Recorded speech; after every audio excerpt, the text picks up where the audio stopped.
हजुर आज हामी स्कटल्यान्डमा नेपाल भर्सेस नेदरल्यान्डको गेम अहिले चलिरहेको छ।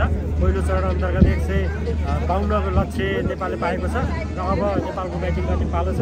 अब पक्कै पनि नेपालले जित्छ भन्ने हामी पुरा आशा छौँ। हजारौँ नेपाली दर्शकहरू अहिले स्कटल्यान्डको ग्लासको सिटीमा आइरहनु भएको छ नेपालको पक्षमा सपोर्टको लागि। थुप्रै स्कटल्यान्डदेखि लन्डनबाट पनि थुप्रै ठाउँबाट यो उसको लागि नेपालीको खेलको लागि क्रिकेटको लागि सपोर्ट गर्न आइरहनु भएको छ र हामीले चाहिँ पक्कै पनि जित्छौँ भन्ने आशा लिएका छौँ।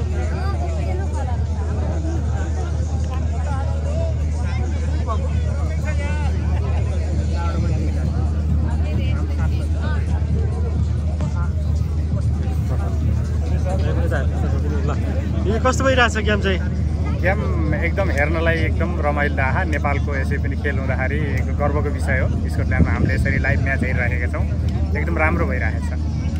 हजुर नमस्कार नमस्कार नमस्कार। कस्तो भइरहेछ कलेज? रमाइलो छ नि सर। हो गेम कलेज जित्छ? अब नेपालले जित्नु पर्यो हो हैन? हजुर हजुर।